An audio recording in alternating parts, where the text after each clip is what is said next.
Good evening, everyone, and welcome. My name is Meg Pierce. I am the Executive Director of the League of Women Voters of Pennsylvania, and I'm so happy to welcome you to tonight's Ballot Box Basics series.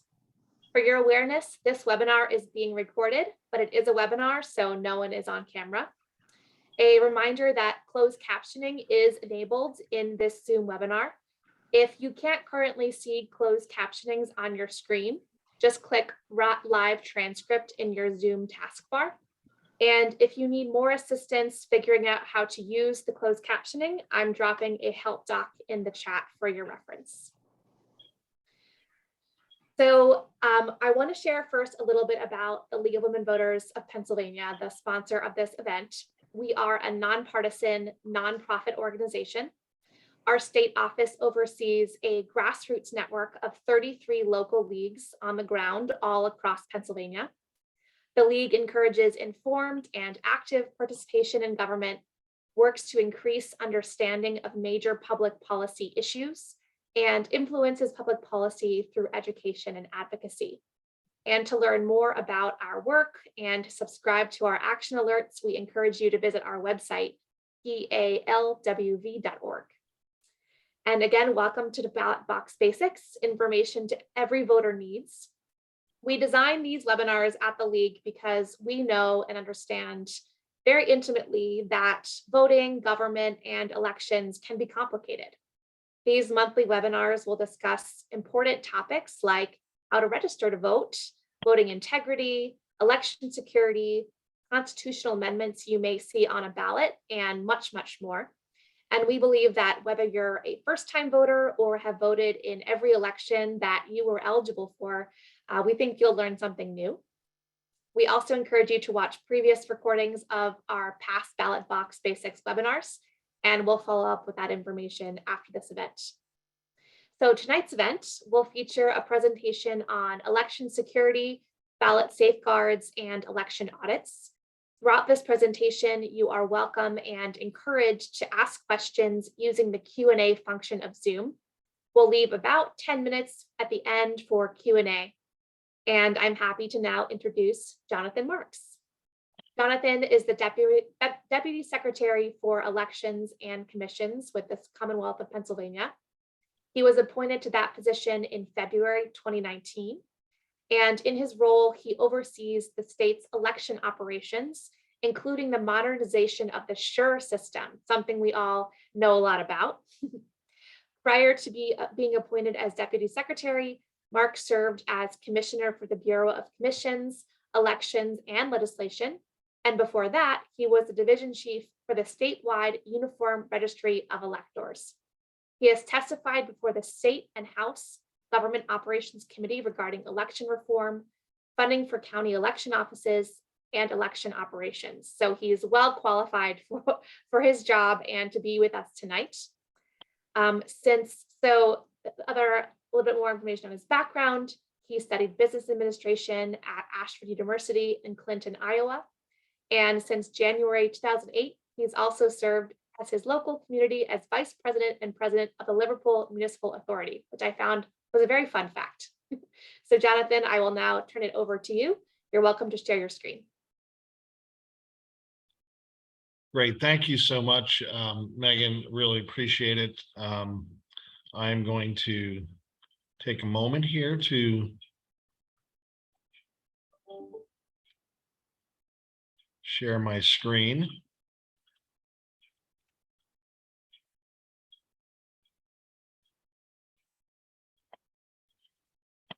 Okay, hopefully that's coming through and everyone can see the slide deck of my presentation.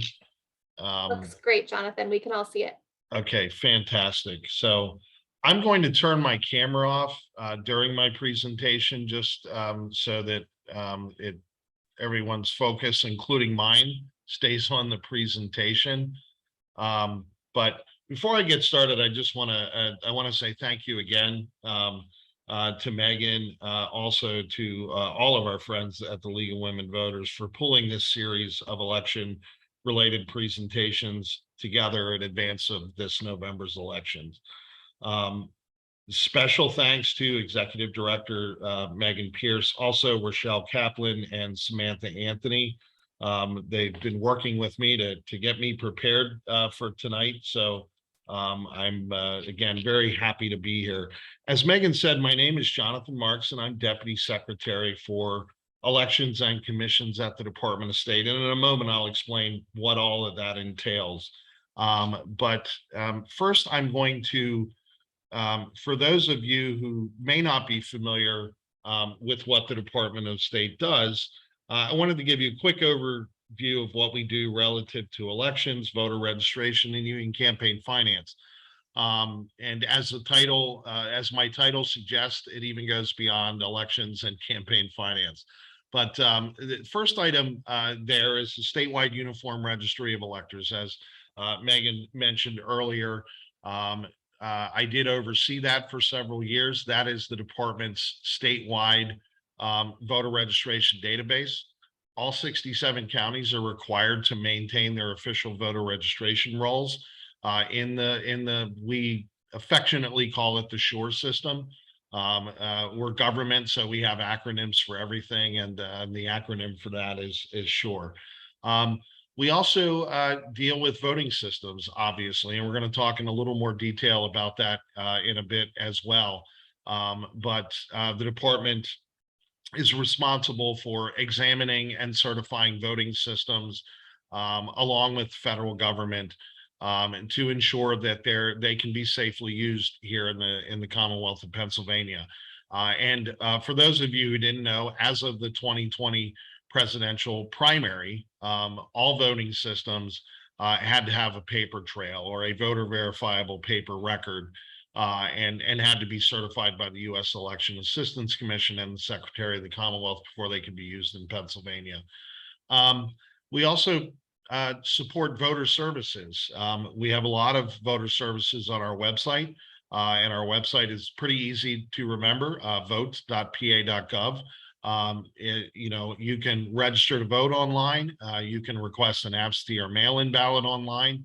You can check the status of your voter registration. You can update your voter registration online through online voter registration. You can find the location of your polling place. There are a lot of services available on the department's website, and we support those on a day-to-day basis. As I mentioned, we also do campaign finance. We're not going to talk about that tonight, but it's something that at least this half of the department does, campaign finance for all statewide legislative and judicial offices in Pennsylvania.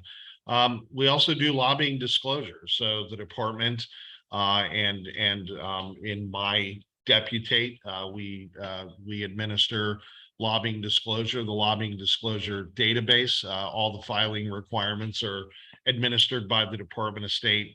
Enforcement is left to the State Ethics Commission.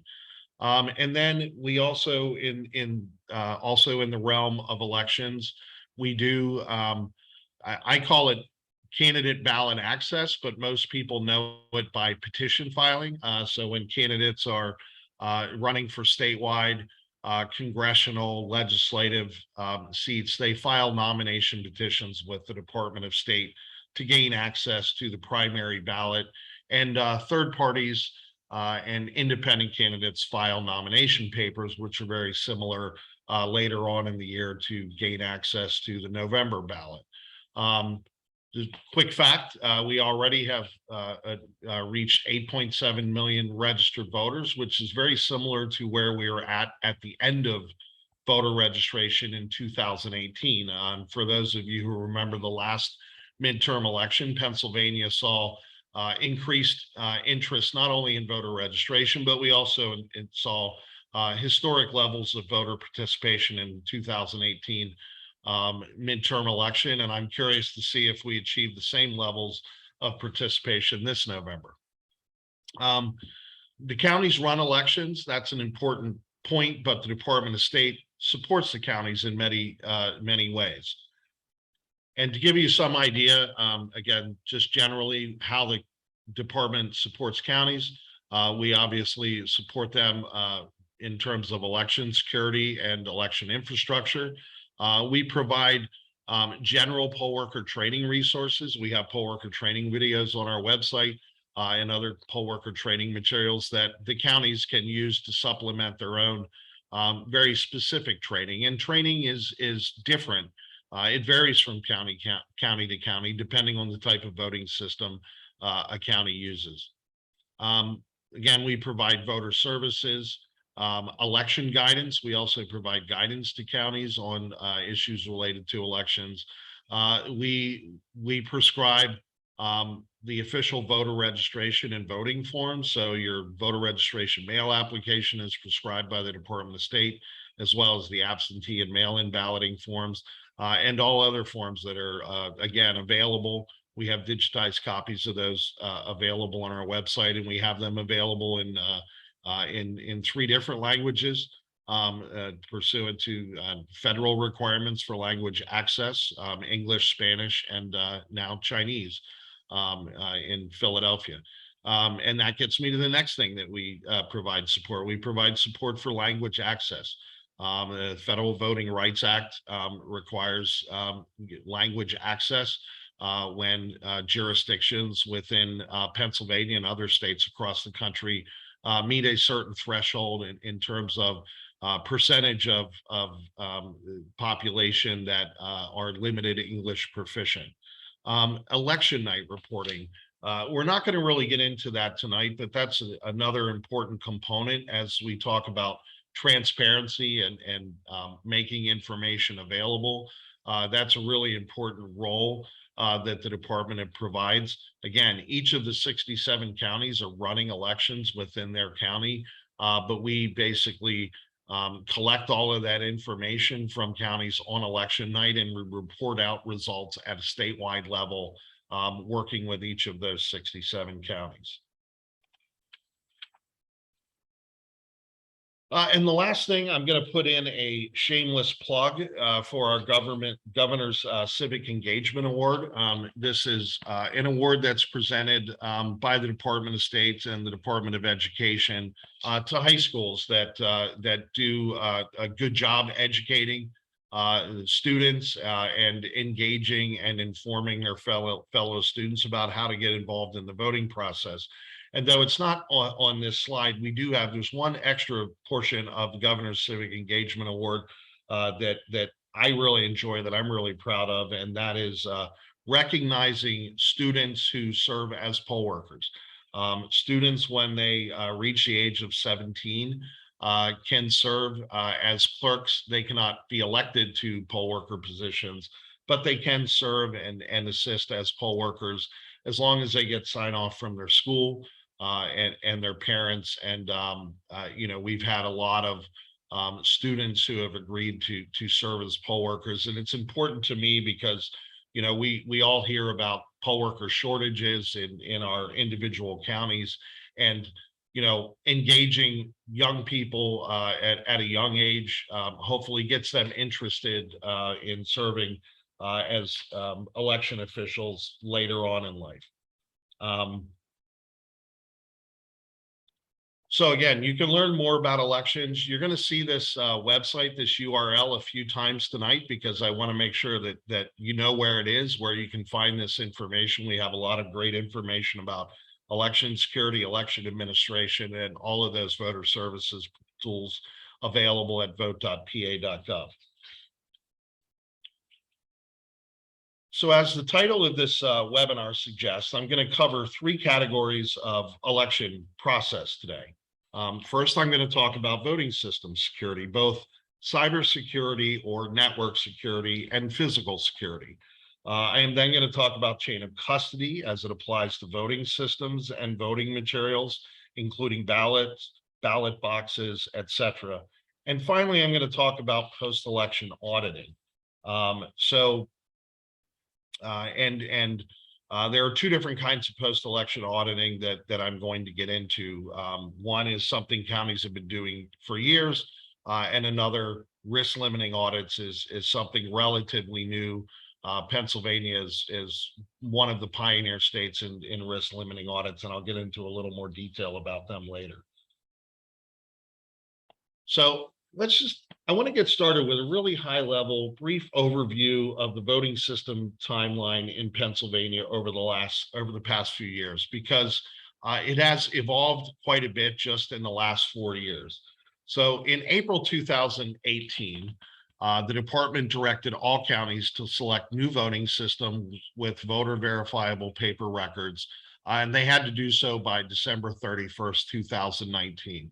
And that's important because prior to the end of 2019, the overwhelming majority of counties in Pennsylvania were using what are called direct recording electronic voting systems.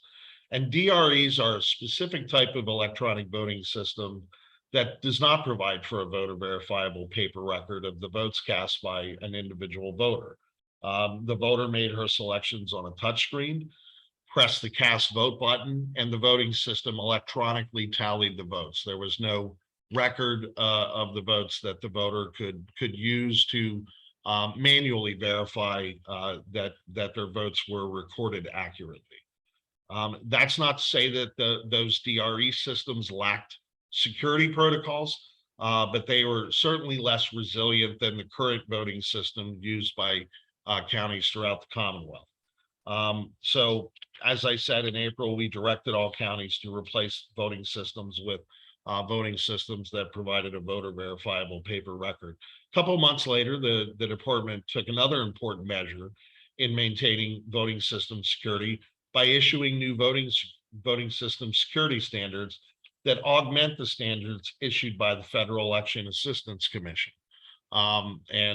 Every voting system, and this is required by our Pennsylvania election code, every voting system in the Commonwealth has to be certified not only by the Pennsylvania Department of State, but also by the Federal Election Assistance Commission. In fact, that's a prerequisite to receiving certification here in Pennsylvania. But the federal standards don't necessarily cover everything that we wanted them to cover in terms of voting system security. So the department developed and issued its own supplemental voting system security standards to supplement the federal standards. So from 2018, second half of 2018 through 2019, the department certified 7 new voting systems with voter verifiable paper records. The counties chose from among those voting systems. And by June 2020, every county in the Commonwealth was using a voting system with a voter verifiable paper record for the presidential primary that was held on June 2nd.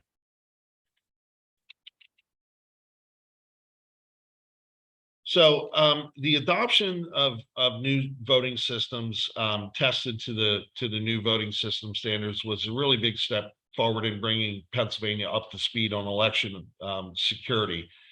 In addition to providing for voter verifiable paper record, these new voting systems meet modern security standards, including enhanced software security standards, access control, meaning privileged access to certain users or certain individuals who use the voting system, to ensure that access is limited only to those individuals who are authorized to gain access. Data encryption, just very simplified way of explaining data encryption. Data, whether it is being stored on a voting system or whether it's being transmitted from one component of the voting system to another, it's important to encrypt that information so that somebody cannot gain access to that information and somehow manipulate that data. Network security, and I have in parentheses here closed network only, because I want to make clear that in Pennsylvania our standard is very straightforward. Voting systems cannot be connected to the internet. They cannot be connected to any other open network. They're only allowed to be connected to closed networks, meaning a network that only connects the different components of the voting system. It's not connected to anything else. audit logging. And this is logging of events so that if something does go wrong with the voting system, you have an independent log of all the various events to determine not only at what point in time that may have gone wrong, but also have some information about what specifically went wrong. Physical security. A lot of times, and I'll get to this in a little more detail in a few minutes, people forget about, we talk a lot about cybersecurity, we talk about network security, but physical security is equally important. And in fact, I would argue that it's more important in light of the fact that usually when you see a breach in security, it's more of a physical nature than it is a cyber breach. And then penetration testing, our voting system standards provided, and this is not something that the Election Assistance Commission standards provided for, but we do penetration testing. Basically, what that means is that our examiners try to break into the system, and we analyze any potential, I won't say weaknesses, but any openings that could be exploited if proper steps are not taken. So now I want to give you a sense of what is occurring in counties at this time. So at this time in the election schedule, so counties begin ballot preparation 10 weeks prior to every primary, about 12 weeks prior to every November election. And this is not the same in every county, but this is kind of generally what the average is. And 7 weeks prior to every special election. We have special elections in Pennsylvania, mostly for legislative seats, state Senate seats, state House seats. When a vacancy occurs, that timeline is a little shorter in terms of the filing periods. So counties do that work in 7 weeks. During this period of time, counties are preparing their balloting materials, doing all of the other things that you would expect that they'd be doing. But they're also conducting pre-election logic and accuracy testing, or LNA testing, prior to every primary election. And that testing is done to not only ensure that the systems are accurately tabulating votes. And the way counties do that, they actually use test ballots. They run them through the machines. They make sure that they're accurately tabulating. But they also make sure that that the logic of the system is working correctly, and that voters, whether they're making their selection on a touch screen or filling in an oval on a paper ballot, that everything's in order, that the offices are in order, that the candidates' names are spelled correctly, all of those minor details that can become very important if they're not done correctly. Counties will conduct that same testing again after each primary and election to ensure that the voting system accuracy has not been impaired, either intentionally or inadvertently. And I'll give you some examples from prior to the new voting systems, direct recording electronic voting systems. In many counties, we would hear reports of calibration issues to the voter. It looked like, the term that people use was vote flipping, where you'd be touching on one area of the screen and a different area of the screen would be selected. And that was occurring usually because the voting systems were jostled during transport, or somebody dropped the voting system in a polling place and they needed to be recalibrated. We don't have that issue in most counties now because they're not relying heavily on touchscreens. And the touchscreens that are in counties now for voters to make their selections are a newer technology, and they're not as susceptible to that calibration issue. But those are the types of things that can happen with a voting system if they're not properly handled during transport to the polling place. And that post-election testing would identify any potential problems or errors that may have occurred. Counties also conduct post-election ballot auditing to confirm that election outcomes are correct. And again, we're going to get to that in a little more detail later when I cover post-election audits, what counties do, the two things that counties are doing currently. So you might recall a few minutes ago, I mentioned cybersecurity and physical security, and how important physical security, how critical it is to overall security. In fact, effective cybersecurity assumes or relies upon effective physical security measures. To give you some idea of the broad scope of security protocols necessary to keep voting system secure, I listed 4 sort of general considerations here as it relates to statutory and administrative security protocols. Facility security, this is important. If your voting systems can be secure, they can be locked, they can be properly tested, but if they're being housed in a facility that is not secure, then all of that work is really for naught. So counties have invested a great deal in upgrading their offices, their warehouses, and other facilities. Counties use a variety of tools, including 24/7 surveillance. Counties have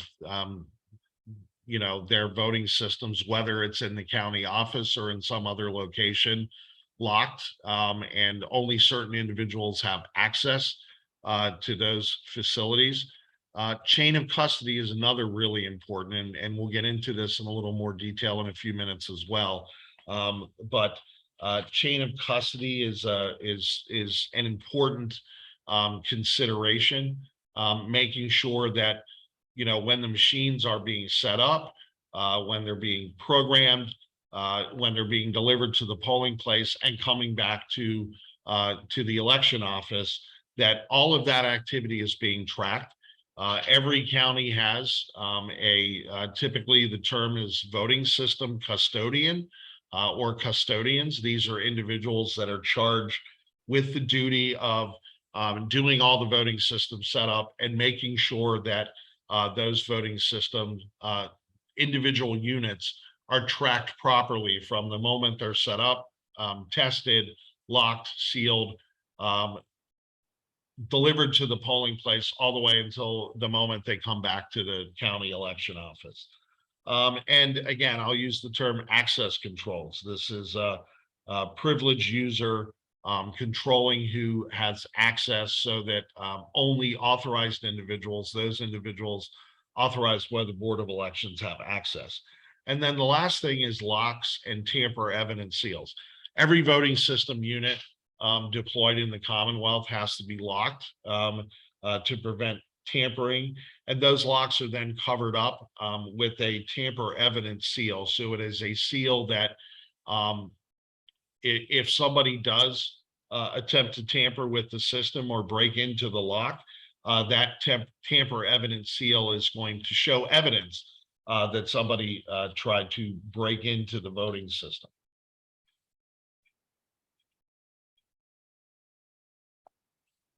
So I want to get into a little bit about chain of custody and ballot safeguards that counties deploy to protect voting systems from being breached and ballots from being manipulated.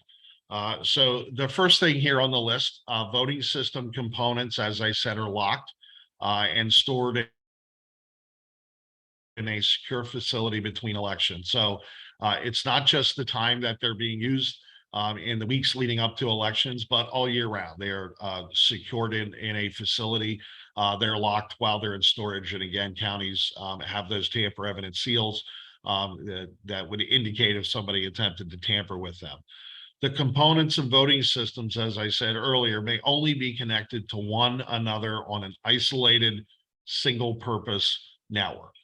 The precinct components of the voting systems, including the ballot boxes, are locked and sealed after testing is completed. So when the voting system, and in most counties these days, you'll probably recognize them. It's a scanner that sits on top of a ballot box. It's a single unit, but all of that is locked so that when a voter inserts their ballot through the scanner into the secure ballot box attached, that the voter has some assurance that that ballot is going to be secured until it is returned to the County Board of Elections.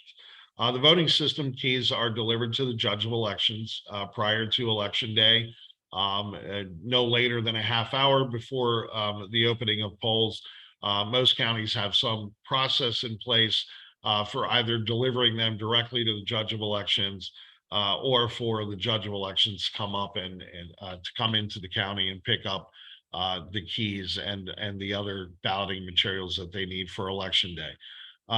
Precinct election officials are responsible for verifying that the precinct components of the voting system are in working order and haven't been tampered with. So again, that goes back to those locks, tamper evidence seals. So before they open the polls, in that hour or half hour before the polls open, the poll workers are checking everything to make sure that they have remained sealed prior to voting.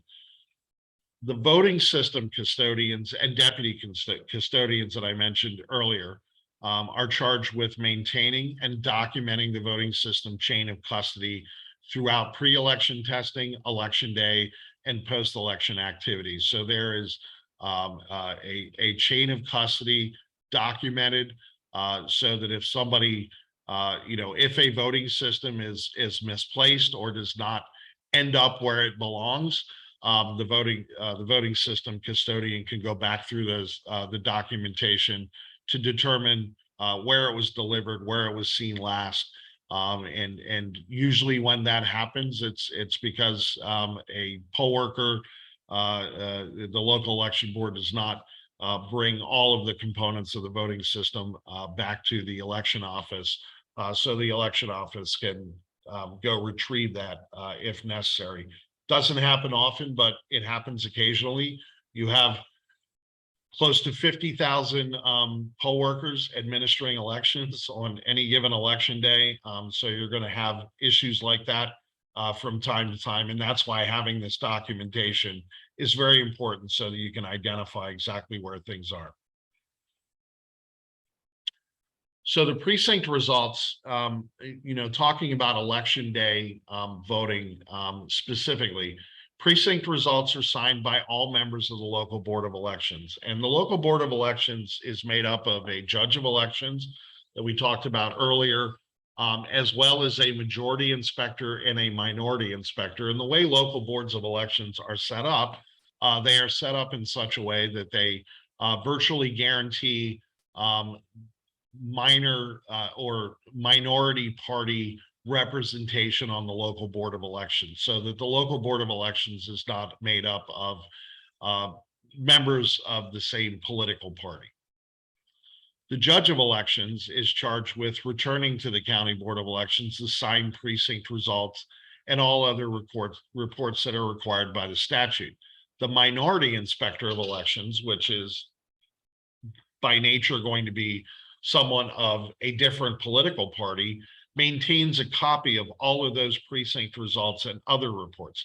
That way, if there's a discrepancy, the county board of elections can actually call the local election officials back in, both the judge of elections and the inspectors of elections, and they can compare the two different sets of records to ensure that they match.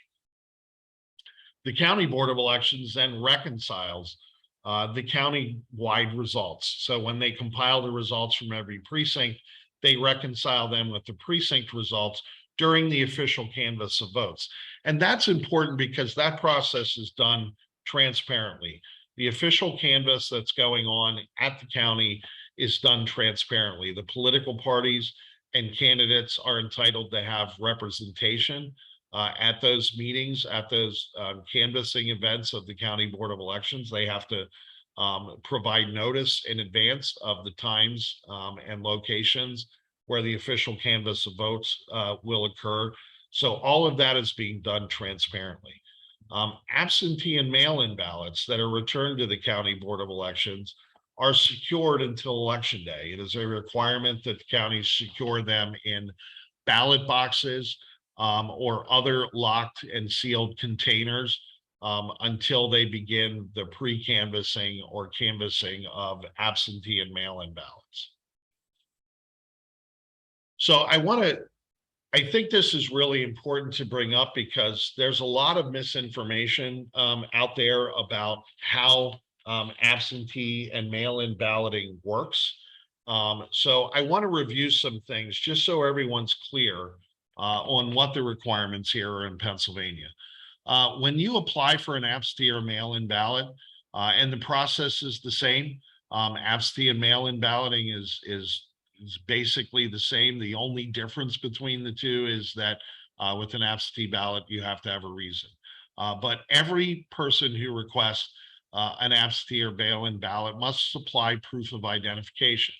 And that comes in the form of, if you have a current and valid Pennsylvania driver's license or a PennDOT photo ID card, you have to provide that number. If you don't have a driver's license or a PennDOT ID card, you have to provide the last 4 digits of your Social Security number on your absentee or mail-in ballot form. If you have neither, and there are a small number of people who fit into that category, you can provide a photocopy of one of the following IDs. And there's a list there on the slide. I'm not necessarily going to run through all of them, but you can provide a photocopy of one of those IDs with your absentee or mail-in application. If for some reason you apply and you do not provide ID, or the ID cannot be verified by the county, so it's another important point. You provide this information, it's being verified, it's being checked either against the motor vehicle database, or it's being checked against the Social Security Administration database in the case of the last 4 digits of the Social Security number.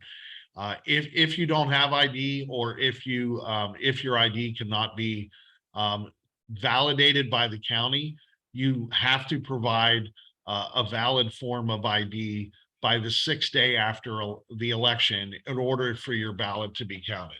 So you'll still be issued a ballot, but in order for it to be counted, you have to go through these ID requirements.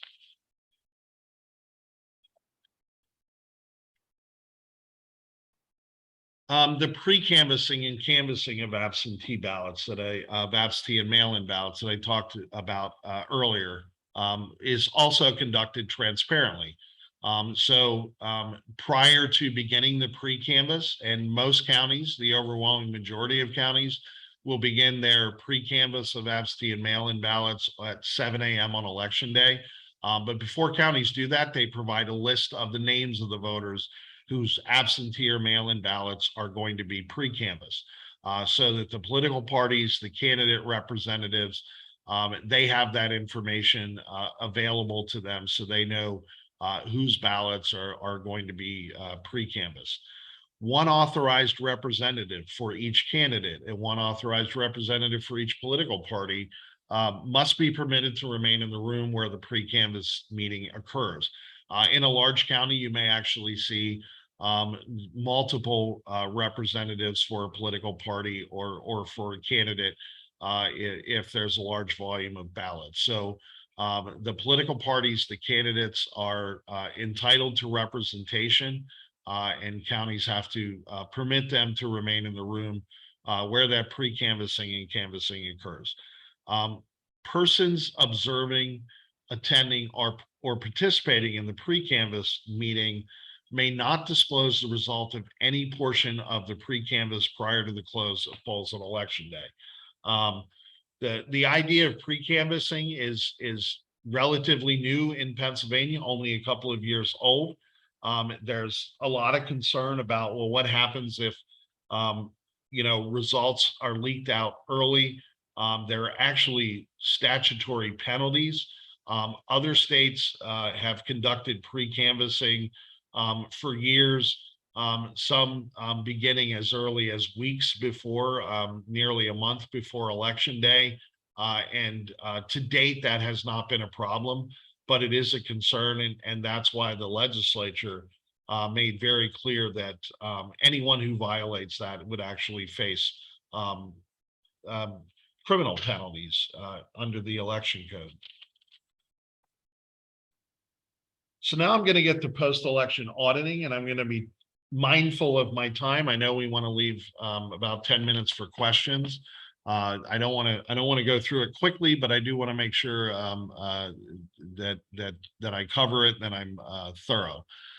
Pennsylvania counties, as I said, currently conduct two types of post-election analyses. The first one, which has been an election code requirement for decades, is a statistical sample. It's a sampling of ballots from the election that counties have to recount, essentially. The second one is a statewide risk limiting audit, which will be implemented officially in every county by this November's election. We've done a number of pilots, statewide pilots. We started with some pilots in individual counties. Mercer County and Philadelphia County were the first two. Lancaster County, we also did what we call a sandbox, where we sort of did a test pilot early on as we started. We actually have a work group made up of county election officials primarily, who have been working on making recommendations for what post-election auditing should look like moving forward. But as I said, every county board of elections is required to conduct a statistical sample of a random sample of at least 2% of the ballots cast, or 2,000 ballots, whichever number is fewer. And this will, this I think will help drive the point home why Pennsylvania is looking at risk limiting audits as the future, because it's basically capped at 2,000 ballots. And that may be sufficient, but it may not be, depending on the election and depending on the specific contest that you may be auditing. So since 2019, the department, as I said, has piloted risk limiting audits at the county level and across the Commonwealth for the purpose of testing different models and best practices for enhanced post-election audits. RLAs, as compared to the 2% statistical sample, examines a random sample of ballots, and they're compared to the votes, vote totals reported by the vote counting machine to ensure that the winner actually won. And this is a hand-to-eye comparison. This is a manual comparison. Those ballots can be drawn either individually on a ballot comparison level, or you can draw batches of ballots to do that comparison. RLAs, unlike the statistical sample, which happens individually in each county, independent of other counties, RLAs can confirm that voting systems tabulated the paper ballots accurately enough that a full hand count would produce the same election outcome. So one of the differences between risk limiting audits and the 2% statistical sample, aside from the fact that it's truly being done on a statewide level, is that its purpose is to validate that the outcome of the election is correct. It is not just to verify that the voting systems tabulated the ballots correctly. So to give you some idea of what a post-election audit looks like in practice, this is very brief. It's a little more complicated than this, but this was as good as I could do in terms of boiling it down to a list of bullet points. But counties start the process by creating their ballot manifest.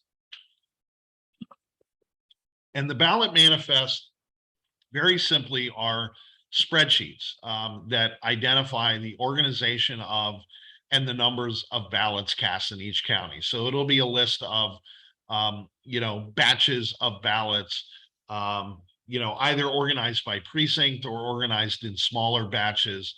All ballot types are included. So they would include election day ballots, absentee ballots, mail-in ballots, as well as provisional ballots that may be cast on election day because a voter's name didn't appear in the poll book, or for some other reason, the qualifications of the voter were in question and the voter had to vote by provisional ballot.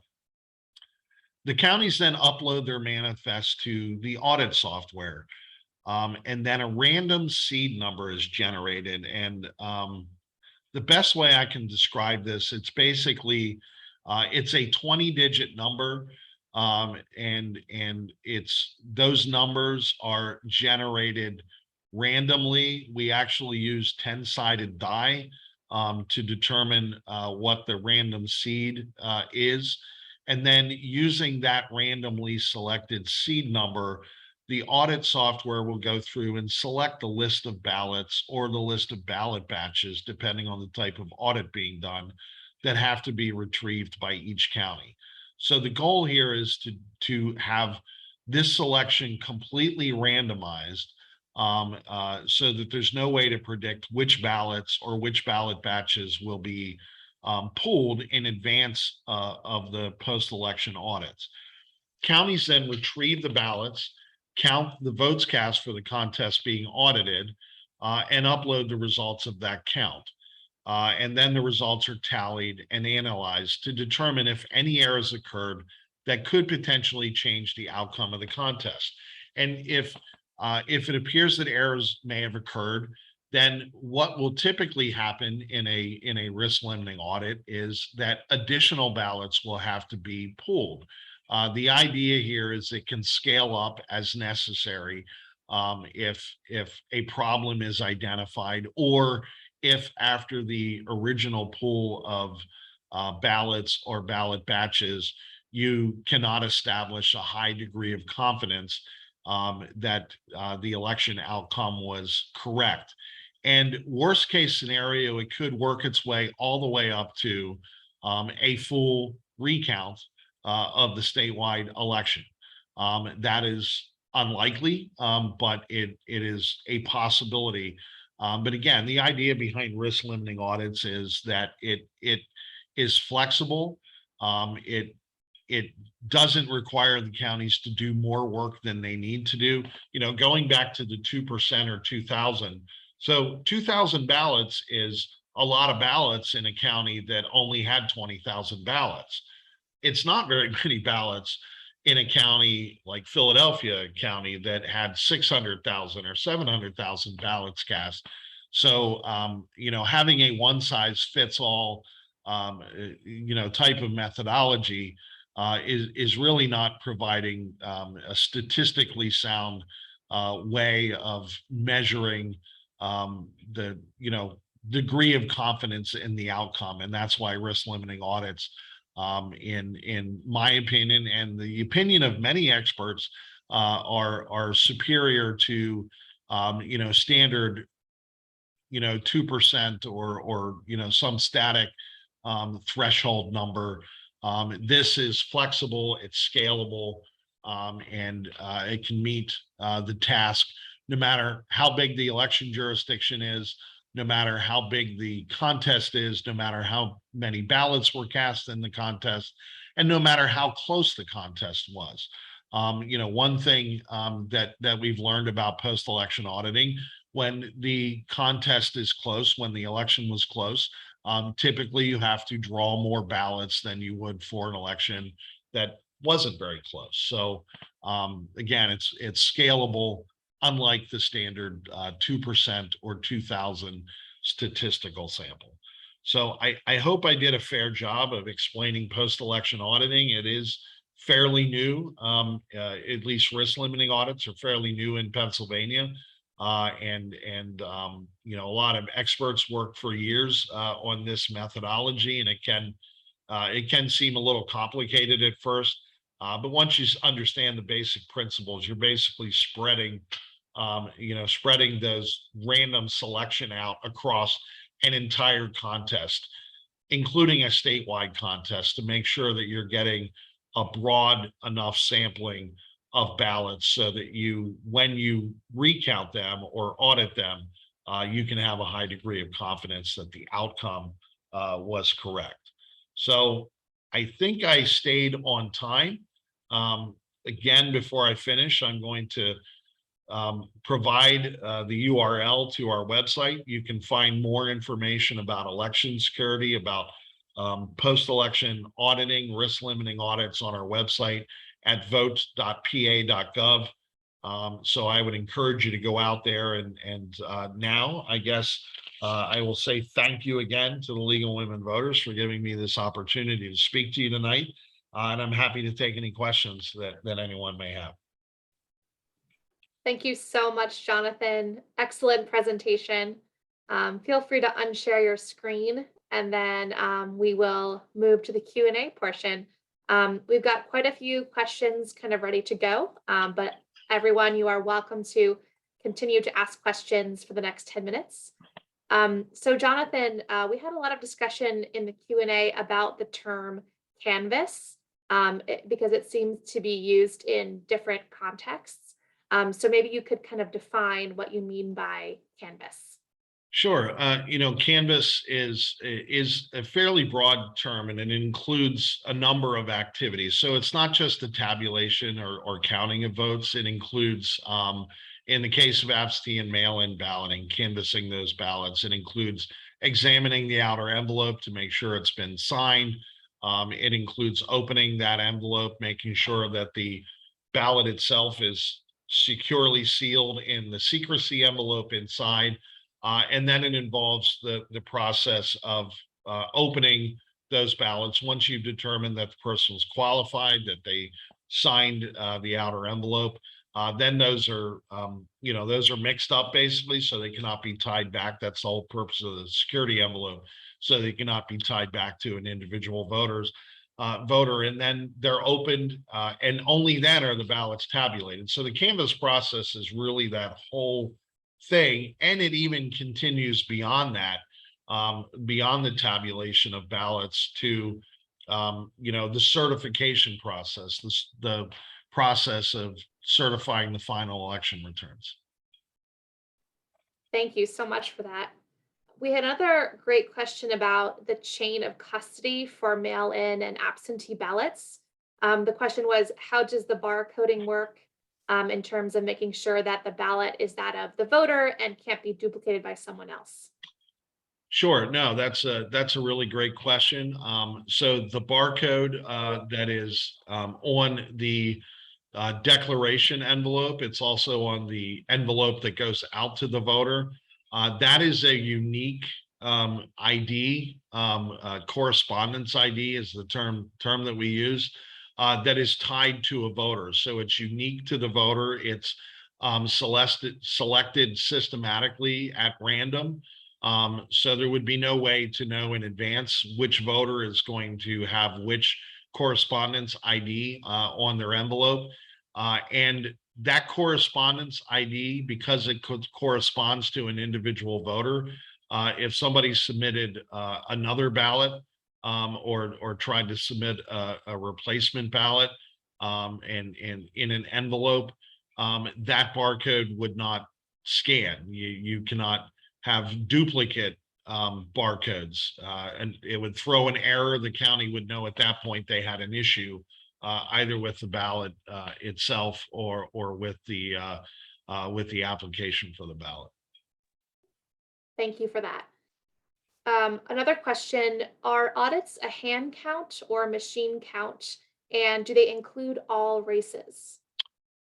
So the 2% statistical sample, the election code, it includes all races. So when counties are drawing that 2% statistical sample, they have to recount essentially all races on the ballot and then compare it to the recorded election returns. A risk limiting audit is tailored to a specific contest. You could recount all contests, but it's generally done for a specific contest, and that contest is in most cases in most states that use risk limiting audits. The office itself or the contest is selected randomly as well. Again, the idea is you wouldn't know in advance which contest was going to be selected. And that way you could, if somebody was trying to manipulate that part of it, the post-election auditing, they wouldn't have enough information available before the audit to determine which contest you're auditing. Right, that makes sense. We have so many more questions. I think we have time for one more.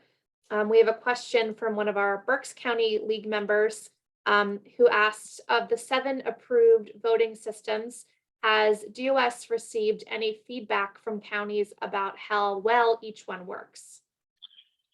I'm going to be careful here because the department, we don't want to favor one voting system over another. For